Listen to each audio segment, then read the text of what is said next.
बिस्मिल्लाहिर्रहमानिर्रहीम। अस्सलाम वालेकुम नाजरीन, मैं हूं एडवोकेट एजाज अहमद नवाब और आप देख रहे हैं मेरा यूट्यूब चैनल कानून की दुनिया। नाजरीन, इस वीलॉग में बात करनी है कि पीटीआई के हक में हाई कोर्ट से एक बड़ा फैसला और दिलेराना फैसला आया है। तमाम जजेस को बिल्कुल इसी तरह से दिलेराना और आइन पर, कानून पर अमल दरामद करवाने वाले फैसले करने चाहिए।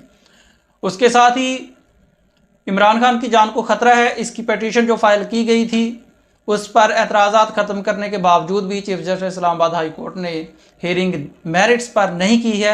उसकी वजह क्या है और कानून इस बारे में क्या कहता है, हालात इस बारे में क्या कहते हैं, प्रैक्टिस जो प्रोसीजर है, जो कस्टम्स हैं वो इस बारे में क्या कहती हैं, वो भी आपको बताना। और उसके साथ ही ये भी आपको पहले बताता चलूँ कि कल 4 अक्टूबर को सुबह, आज तकरीबन इस वक्त 10 बज गए हैं, तो इमरान खान साहब का जेल ट्रायल होगा।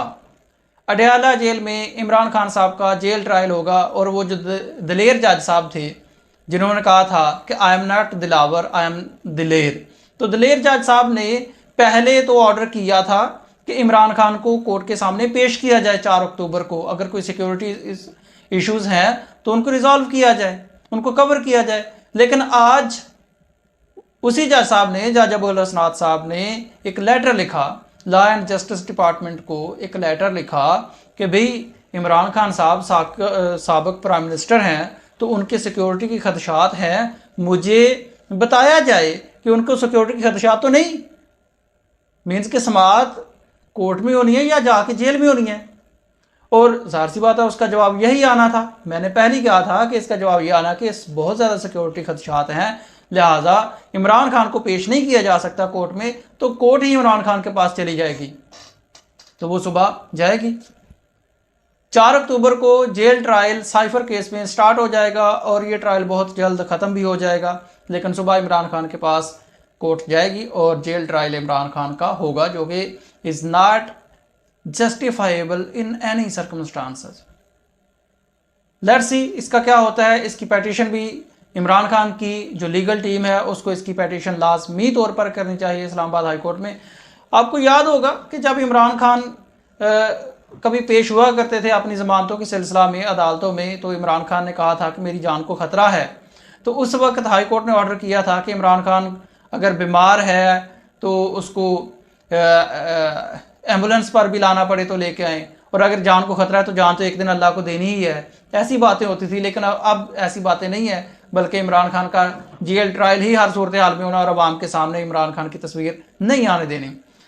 अब मैं आपको बताता चलूँ कि इमरान खान के हक में कौन सा फैसला, पीटीआई के हक में कौन सा बड़ा फैसला हुआ है। पेशावर हाई कोर्ट के चीफ जस्टिस ने एक दलेराना फैसला किया। और वैसे फैसला, इसमें दलेराना फैसला वाली कोई बात नहीं है, फैसला तो यही होना था, आइन कानून यही कहता है।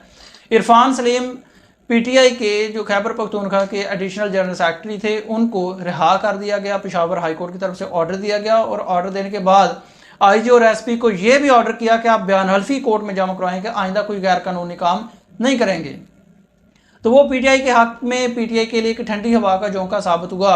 इरफान सलीम साहब रिहा होने के बाद अपने घर में भी चले गए और रैली की सूरत में गए पीटीआई के हक में, इमरान खान के हक में। इमरान तेरे जानसार बेशुमार बेशुमार, पीटीआई जिंदाबाद के नारे लगाते हुए वो अपने घर चले गए। तो ये आज पीटीआई के हक में एक बहुत बड़ा ठंडी हवा का झोंका था।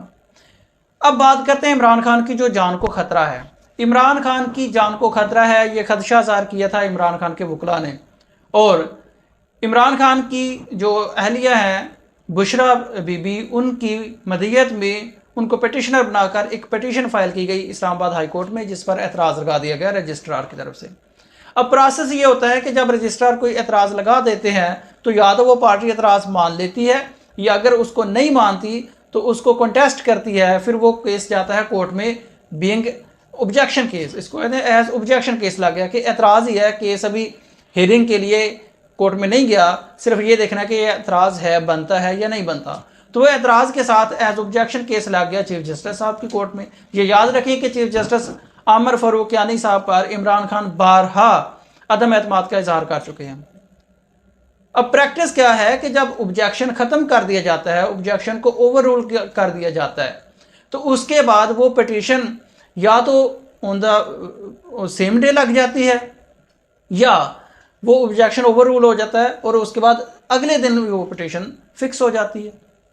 बाज़ औक़ात ये भी होता है अक्सर केसेस में कि ऑब्जेक्शन ओवर रूल होता है और वही कोर्ट ऑब्जेक्शन ओवर रूल करके उस पर फैसला भी देती है। ऐसा हरासमेंट के केसेस में अक्सर होता है। अच्छा, अब मतलब कि अगर ज़्यादा से ज़्यादा लेट होना है तो आज ऑब्जेक्शन ओवर रूल हुआ है, कल के लिए वो पिटीशन फिक्स हो जाएगी।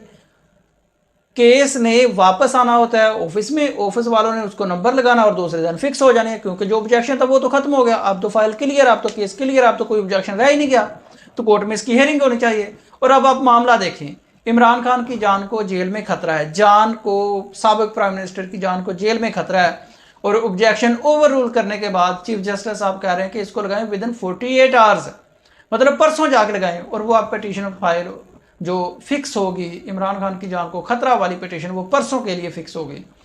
तो ये justice delayed is justice denial के बराबर है।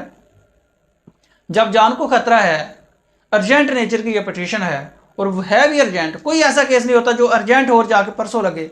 सारे जो अर्जेंट केस होते हैं वो या तो सेम डे में लगते हैं या फिर दूसरे दिन के लगते हैं। परसों के लिए कोई ऑब्जेक्शन केस, अर्जेंट केस नहीं लगता। और ये इतना अर्जेंट केस था कि साबिक प्राइम मिनिस्टर की जान को खतरा है, लेकिन उसको परसों के लिए लगा दिया गया, बिल्कुल वैसे ही जैसे chief justice Islamabad high court फैसले महफूज करी जा रहे हैं और उनको सुना नहीं रहे। ये थी आज की इमरान खान की जान को खतरा वाली पिटीशन की सूरत हाल और इमरान पीटीआई के हक में जो बड़ा फैसला आया है। उम्मीद करते हैं इमरान खान साइफर केस में जब मेरिट पर फैसला होगा तो उसमें बरी हो जाएंगे। अगर बरी है तो ज़्यादा से ज़्यादा 1.5 साल की सज़ा होगी, लेकिन उससे पहले ज़मानत का फैसला होना है। शुक्रिया, अल्लाह हाफिज़।